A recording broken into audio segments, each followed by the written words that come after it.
Be doing a review on Valkyria Chronicles 4. I will not be including any spoilers here, and I will be using cutscenes only from early on within the game, so don't worry about that.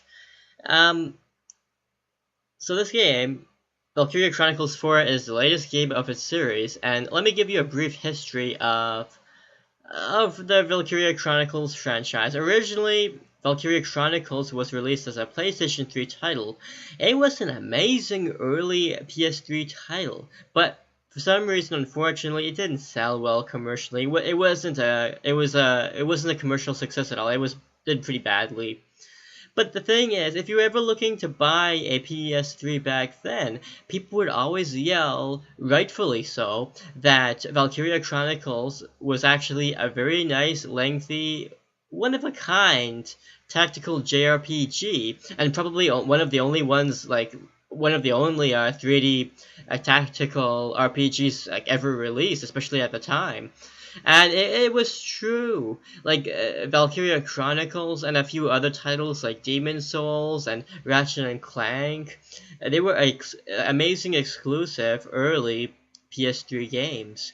But as I said, unfortunately, the original Valkyria Chronicles, it didn't sell well, causing Valkyria Chronicles to have sequels made, which would sound good in theory, but they were made on portable consoles.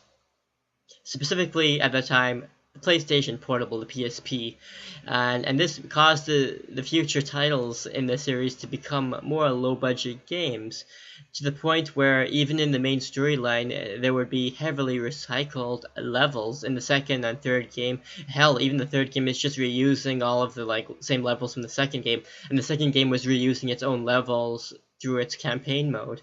And even the third game wasn't even released in English. You can only play a fan translation. You have to patch the game yourself if you want to play through it.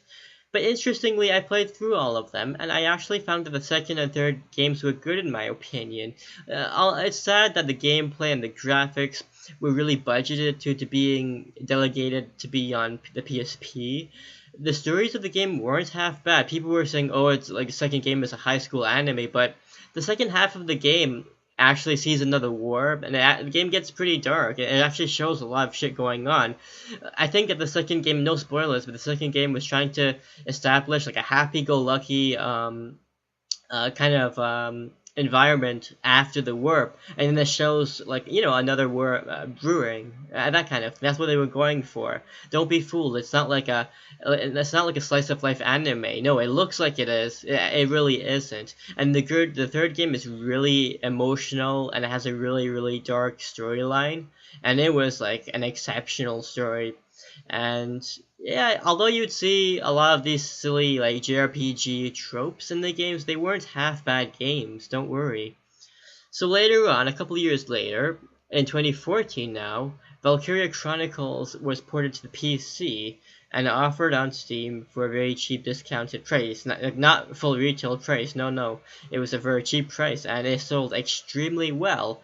And in fact, this is why I like to say that a lot of these Japanese games were getting ported to PC, because after this game was ported to PC, these Japanese publishers realized, hey, they can make an extra buck by just porting old Japanese games to Steam, and maybe there's an increased. I mean, of course, a PC is not as big as like how PlayStation is in Japan, but maybe it's growing compared to the old days. And not just this. In 2014, when it sold so well, it actually sparked interest in the Dead franchise, and now it's now there's actually interest in the franchise. Let's make some more of those games. And well, unfortunately, they made a bad game next. There was a game called... See, now this is a good explanation, because you're probably wondering which game should I start with. And I'll tell you what game not to start off with. You probably heard about Valkyria Revolution a few years back, and it released, and it bombed. Now, it's a Muso kind of game. It's not like a tactical RPG like the other games in the franchise. No. It's a Muso game. And if you don't know what Muso is, it's a genre that Dynasty Warriors is. It's like the genre where you're one person and you're really overpowered, and you fight waves and waves of enemies on screen, and you capture these map points, and A lot of people have been adopting Muso gameplay mechanics recently. Like, I know there was a Fate game, Fate Exella, that had there's a Legend of Zelda Muso. I think it's Hyrule Warriors they call it, where the franchise that was pre-existing didn't specialize in the Muso genre, but they wanted to like make a game like it, like a spin-off game. Well, for Valkyria Revolution, it turns out that it's not the Valkyria game that people wanted. Of course, like people wanted, the old school tactical JRPG that it was known for, not a Muso game, and not just that. Valkyria Revolution wasn't even a good Muso game. Like this, I mean, it's like that Dynasty Warriors 9 isn't a good Muso game. Some of the old ones are good, but these games, nah, not good Muso games. And yeah, Valkyria Revolution bombed so bad. And, for me, after it bombed so bad, I thought, oh man, these publishers are stupid. They released like a spin-off game that has nothing to do with anything, and now they're gonna like kill the franchise because of it. So when I heard that Valkyria Chronicles 4 was being made, I was shocked. I'm like, wow, these developers, these publishers, maybe they actually have something in their brain for once. But when I played through Valkyria Chronicles 4, what I get out of it is that the developers clearly wanted to copy the success of the original game. In terms of the graphics and the gameplay, it just feels like it's a homecoming. Yeah, it's improved, but it's not really a new game at all. The game features a perspective from a new series, a new alliance of countries called the Federation Alliance, which we saw in the previous games as well. But I mean, it's a new perspective.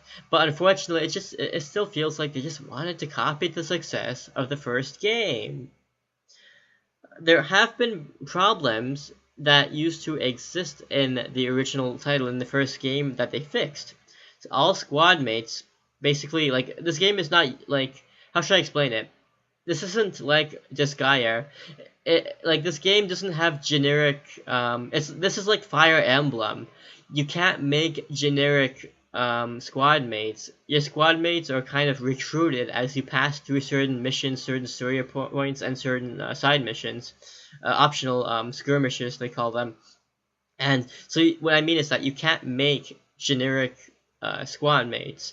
So one problem that the original game had is that only a select few main characters had like events, but now actually in the game all squad mates have their own squad stories, which are optional stories that you can unlock, and they flesh out the characters. And basically all you have to do is promote the character to a higher rank. So basically you have to use the character for 20 turns in maps. It doesn't have to be the story map. You can do it in optional maps too. And yeah, so it's nice because, and it's not just that, the random squad mates, not random, but like, you know how they're not noteworthy, they're not the main characters? They all have even one or two liners in the main story cutscenes too, so that's a nice touch compared to the original game where it's like you see only the main character. So now it's like they do fix it. Problems still do exist in this fourth game though. Most of the cutscenes are done in a visual novel kind of way. You'll see these 3D character models just flapping their mouths over lengthy dialogues. Although actual fully animated 3D cutscenes with the characters' bodies and vehicles and all of that, they do exist in the game, but they're like these fully animated scenes, they're very far and few between. Like, it's not good. It kind of shows the game is like low to mid budget because so many, even a lot of the like only the most important like ending, beginning, those ones will have fully animated scenes, but like, and maybe one scene in the middle, but like all other scenes in the game, it's just done in like a visual novel kind of way. Blah. And again, they did that in the original game as well, but man, like, it really shows its budget, sadly. The gameplay is similar. They do make a few changes to the gameplay mechanics. There's a new class that basically uses a mortar. It's like a long-range bomb in the game, but the unit itself is really fragile. The unit who use the mortar can't really move too quickly, so it's like it's supposed to be balanced. The problem is that this game has something called interception of fire.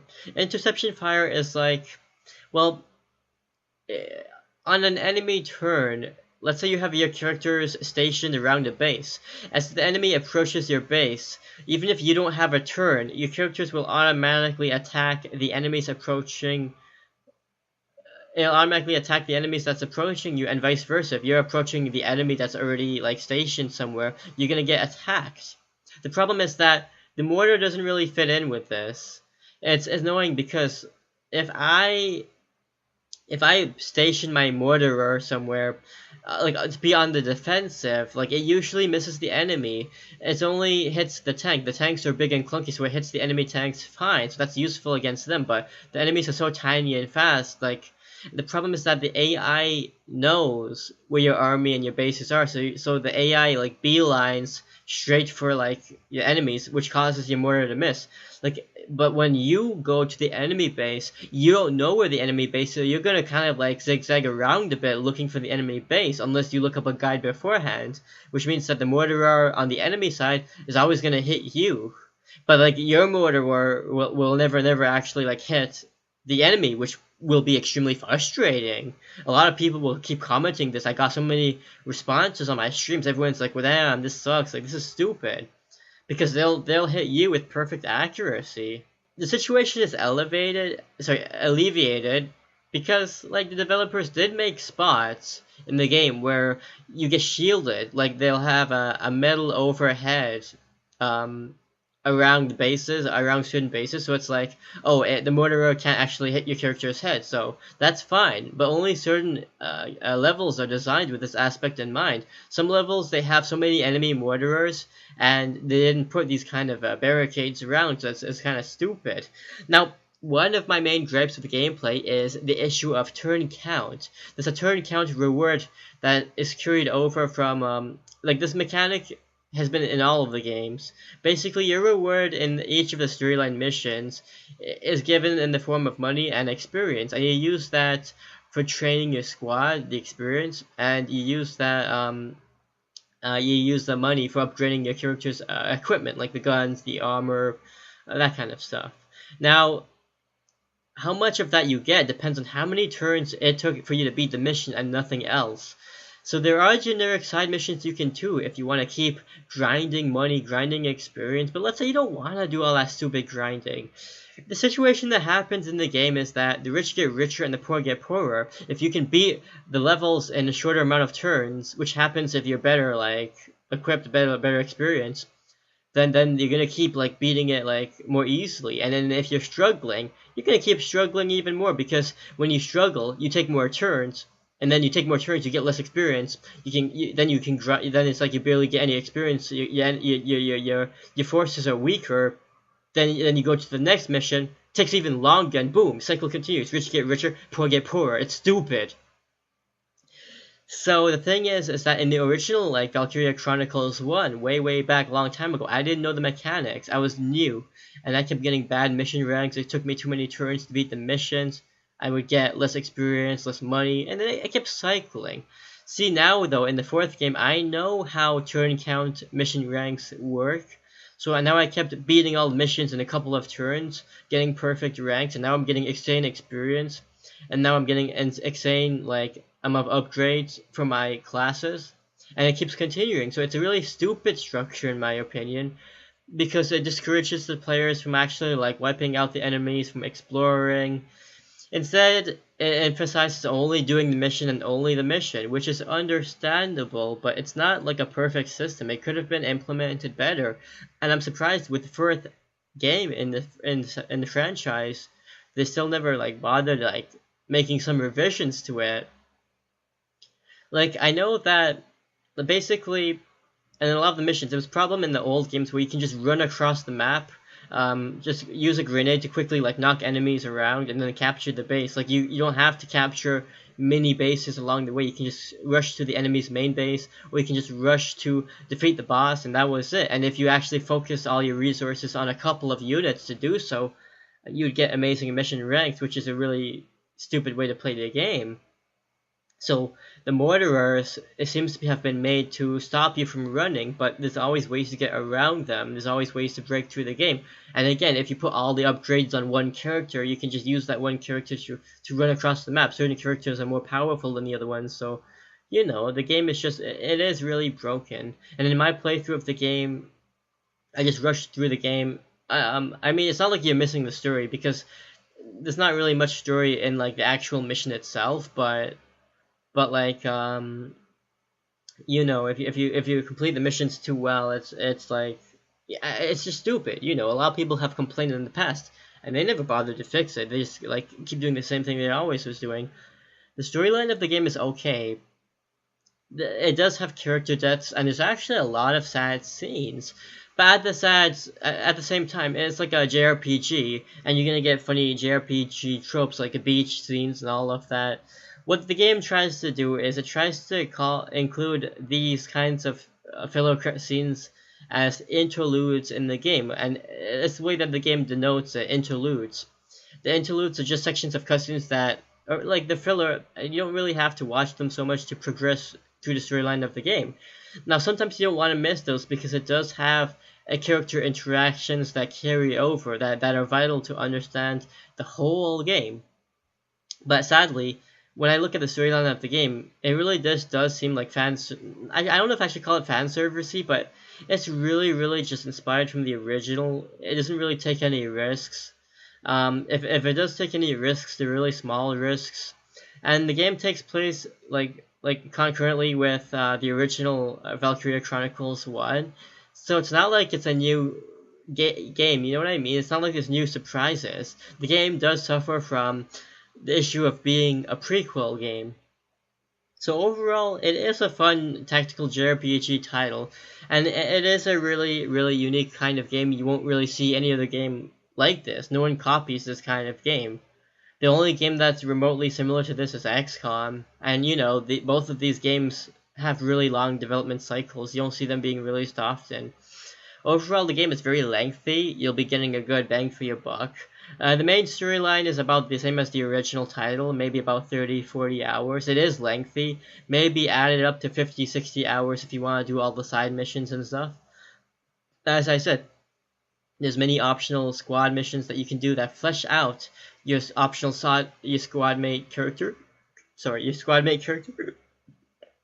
That flesh out your squad mate characters. And yeah, there's actually a lot of them, maybe 10-15 of them, and they each take maybe half an hour to an hour to complete. There is a post-game present in the game as well, but it is more grinding. You can unlock a true version of the ending, which is just an extended version of the ending that you can unlock from beating a more difficult version of the final mission. But otherwise, there's just not much else to do in the post game. There's more characters you can unlock, but it's really just more for fun. It doesn't really extend much else.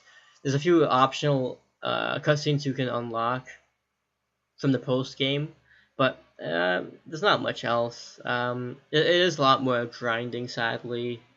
There's different difficulties you can use in the game, so if you're not really comfortable with playing the game on normal mode, you can play on easy mode. The funny thing was that I'm so used to the gameplay mechanics in this game that I ended up I played it on normal, but everyone's like, why are you playing on easy? Why are you playing on easy? And I had to show them, look, I'm playing on normal, so I had to go back to the difficulty setting and say, look, I'm playing on normal, because the game isn't so bad if you played the old titles. If you didn't play the old titles, you're going to struggle with the gameplay mechanics. You're going to have to learn everything like yourself. You're going to have to read some guides.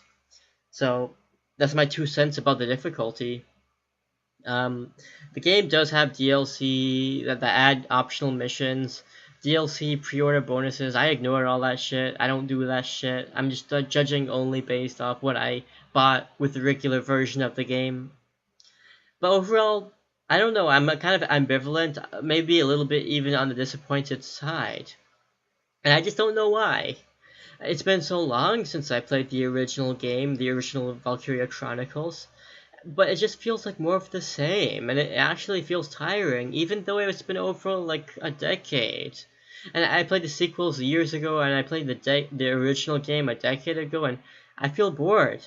It didn't feel like there was enough innovation with the game, not enough risk.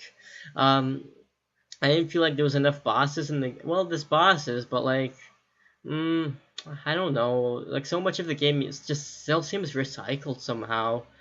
I think if you're a newcomer to the Valkyria Chronicles franchise and you want to know what to play, I think you can just play the first title and then this one. You don't have to worry about the second and third games, but I do recommend them because they actually do flesh out the lore of the world, and they also flesh out the characters and the siblings of the characters a lot. Lots of tiny references. As I was making the review and playing through the game, I was looking through the news, and it seems like the sales weren't doing too well for this game in Japan. I don't know about in North America, but in Japan, it doesn't seem like the sales were doing well at all.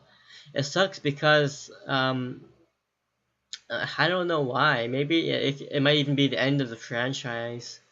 When I look at the game, it's weird because only the first and second games, like the first game is a game and then the second game is a sequel, but everything else seems like prequels and concurrent like kind of events. Like they're all just like leeching off the coattails of the original game without actually doing anything new, without actually like expanding the lore of the game properly by having new like words, by having new events, by showing like the characters that we like grew up with like in the future or anything. No, it's almost like I don't know how to explain it. It's like I don't know what they were doing with this whole franchise.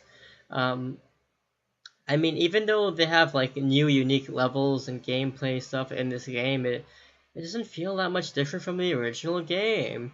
And maybe a lot of people aren't buying it because of the full price tag. The re-release of the original game on the PC did well because it was released at a discounted price because it was an old game. So a lot of people like bought it for that reason. But in this game, I don't know. It doesn't feel like the first game was so amazing to play because it was so unique. We didn't see anything like that, like a 3D tactical like JRPG. Like, wow, what the hell is this? This is really amazing. And we never saw anything like that before. Only XCOM came out later that was kind of remotely similar, but nothing else was like this at the time. But now it really just feels like we just want to copy the original just to get the level of success that we got before. And I mean, it does so in an okay way, but as I keep saying, it doesn't really take much risk. And I felt like the game suffered because of that. It's not worth the full price tag. It really, really sucks if the franchise is going to end because of bad sales, but what can you do? The developers, the publishers, were given lots and lots of chances to make good games, and maybe they didn't. It sucks. But what can you really do in the end? So you can watch my Valkyria Chronicles for a playthrough, including all squad missions and the true ending on my channel, this channel. If you enjoyed watching the content in this video, please consider giving it a thumbs up. Also, please consider subscribing to our channel so that you can be the first to see all of our latest content.